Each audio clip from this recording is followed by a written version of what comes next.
În episodul 2 al represiunilor religioase ale Rusiei în Ucraina discutăm despre un material care este dedicat tuturor celor care încă cred în manipularea religioasă a Kremlinului.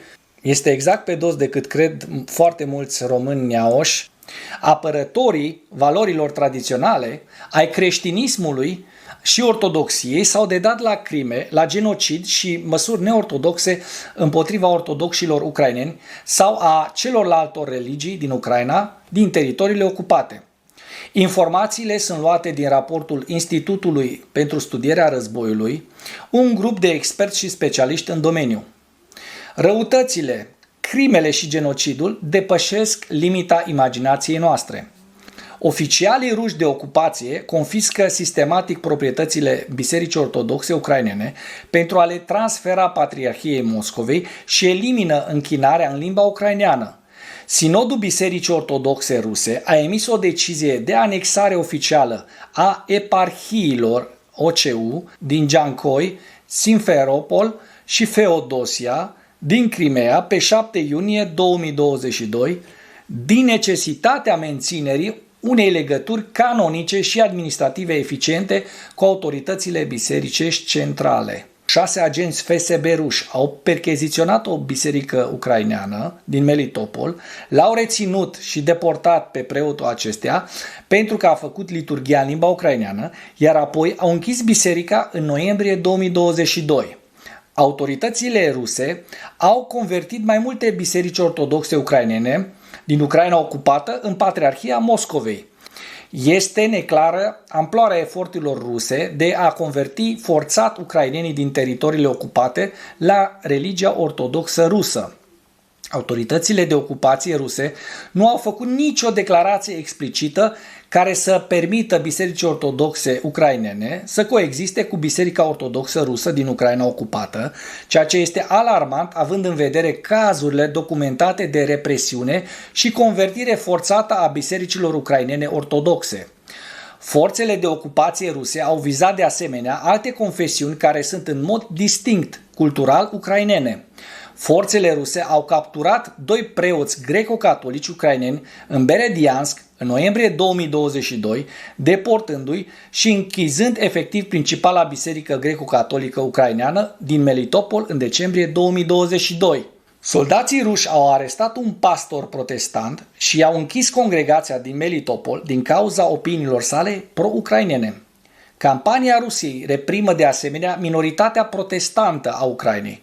Raportările disponibile în sursa deschisă indică faptul că cele mai frecvente victime ale persecuției religioase rusești după ortodoxi ucraineni sunt protestanții și în special baptiștii evanghelici.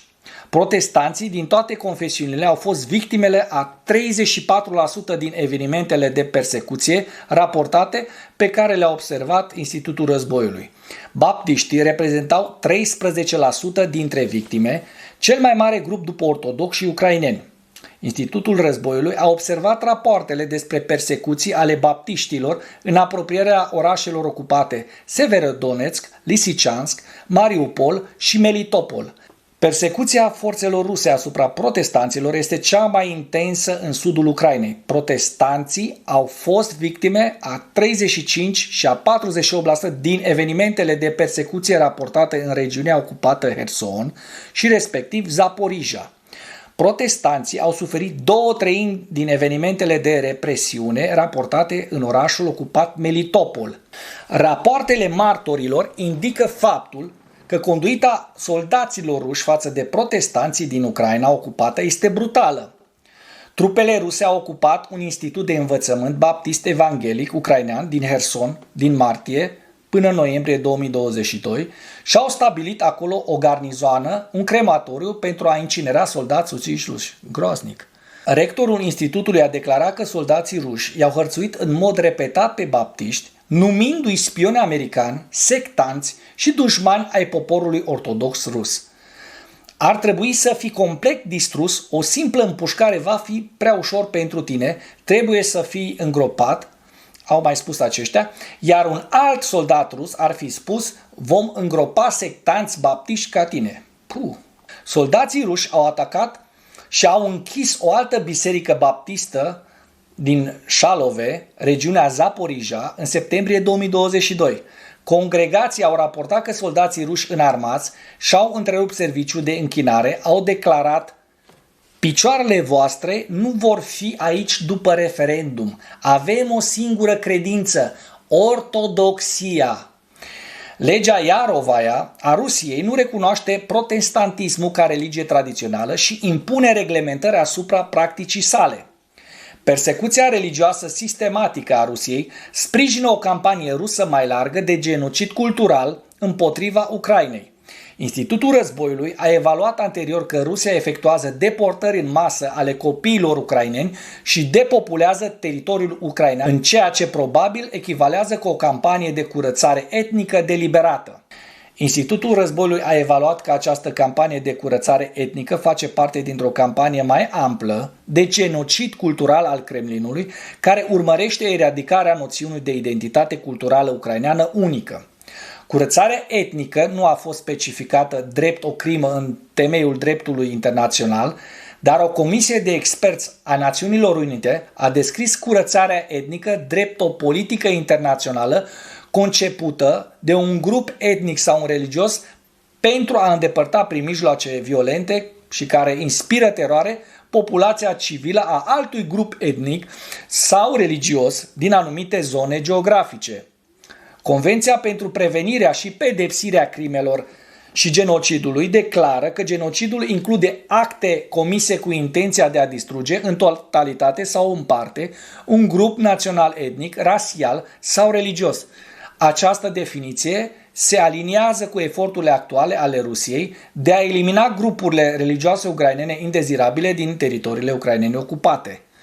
Atacurile deliberate și vandalismul rusești împotriva lăcașurilor de cult din Ucraina ocupată, bineînțeles, pot constitui de asemenea crime de război.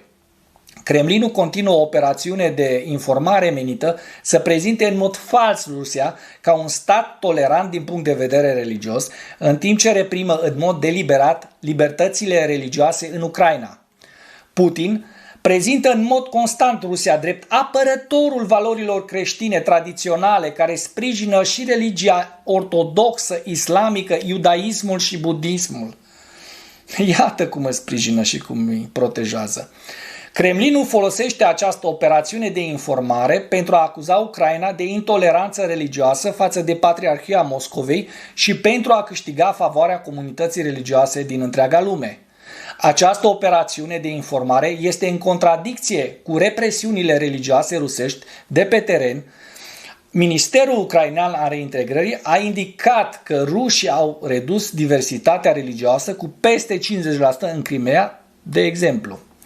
Kremlinul continuă să folosească narațiuni false de lungă durată, conform cărora guvernul ucrainean asuprește libertățile religioase ca o justificare morală pentru refuzul său de a negocia cu Ucraina, probabil în speranța de a întoarce opinia publică internațională împotriva Ucrainei. Kremlinul este deosebit de dornic să acuze guvernul ucrainean că persecută Biserica Ortodoxă Ucraineană unită cu Patriarhia Moscovei, iar aceasta nu este o organizație religioasă independentă, ci mai degrabă o extensie a statului rus și un instrument de război hibrid rusesc. Biserica Ortodoxă Ucraineană, unită cu Patriarhia Moscovei, este elementul subordonat al Bisericii Ortodoxe Ruse din Ucraina, controlat de Kremlin. Această biserică a oferit sprijin material pentru invazia inițială de către Rusia a Crimeei și a Ucrainei de Est, încă din 2014. Soldații ruși au folosit bisericile unite cu Moscova ca depozite militare, garnizoane, spitale de campanie și chiar poziții de luptă în timpul invaziei pe scară largă a Ucrainei de către Rusia în 2022. Un preot al acestora din Lisiceansk, regiunea Luhansk, a strâns informații despre rivalii săi din clerul Bisericii Ortodoxe Ucrainene și a dat instrucțiuni soldaților ruși să ucidă un preot ucrainean. Forțele ruse au făcut tot posibilul să pedepsească preoții din Ucraina care nu au cooperat pe deplin cu forțele ruse, iar trupele ruse au percheziționat catedrala Alexandru Nevski din Melitopol în februarie 2023, pentru a înregistra pe preoții care au refuzat să se roage pentru succesul armatei ruse în Ucraina sau pentru sănătatea șefului Bisericii Ortodoxe Ruse. Nu-i așa, Patriarhul Kiril? Soldații ruși ar fi răpit un preot ucrainean care a distribuit în mod activ ajutor umanitar civililor ucraineni în orașul Herson în aprilie 2022. Rusia va continua să folosească religia ca armă pentru a incita la tensiuni sociale în Ucraina și pentru a influența realitățile câmpului de luptă. Kremlinul poate cere o încetare a focului în jurul Paștelui Ortodox pe 16 aprilie, așa cum a făcut-o pentru Crăciunul Ortodox în ianuarie 2023. Kremlinul a cerut în mod selectiv încetarea focului în preajma sărbătorilor religioase pentru a influența situația de pe front. Kremlinul, de exemplu, a refuzat o încetare a focului în timpul Paștelui Ortodox din 2022. Deci sunt ipocriți. Și aceștia au spus pentru a nu acorda o pauză naționaliștilor de la Kiev în timpul bătăliei de la Mariupol. Câtă ipocrizie să cere acum o încetare a focului când ei sunt pe cale de a-și lua tălpășița din Ucraina. Kremlinul a refuzat probabil o încetare a focului, deoarece forțele ruse încă dețineau inițiativa pe front la acea vreme, dar a căutat o încetare a focului luni mai târziu de Crăciunul Ortodox pentru a obține timp suplimentar pentru a pregăti forțele ruse pentru ofensiva de iarnă. Deci, din nou, ipocrizie. Kremlinul ar putea cere o încetare a focului de Paște, deoarece o astfel de pauză ar beneficia în mod disproporționat trupelor ruse și le-ar permite să-și asigure câștigurile în orașul Bahmut și să pregătească apărarea împotriva contraofensivei ucrainene în primăvara anului 2023. O încetare a focului pe motive religioase întărește în plus operațiunea de informare rusă dublă. Invocarea încetării focului pe motive religioase, în conformitate cu tradiția creștină-ortodoxă răsăriteană, este o subcomponentă a acestei operațiuni de informare.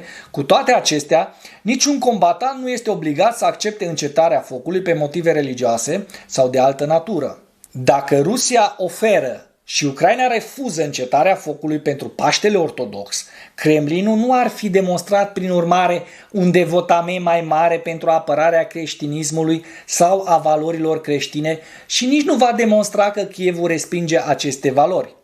Putin nu va face altceva decât să-și fi demonstrat încă o dată cinismul și ipocrizia.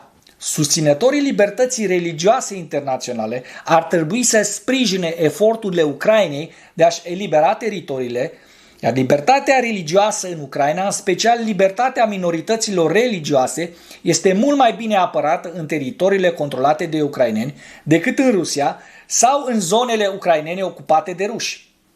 Comunitatea baptistă evanghelică din Ucraina, de exemplu, s-a extins și cuprinde 2272 de biserici și peste 113.000 de credincioși între perioada 1991 și 2017.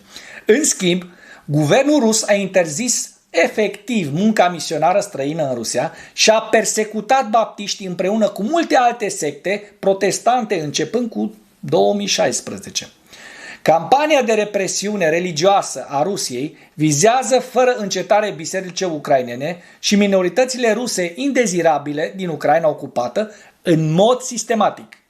Forțele ruse vor intensifica probabil această campanie și vor căuta eradicarea organizațiilor religioase independente de controlul Kremlinului, așa cum forțele ruse au făcut cu populația musulmană tătară din Crimea de când au ocupat peninsula în 2014.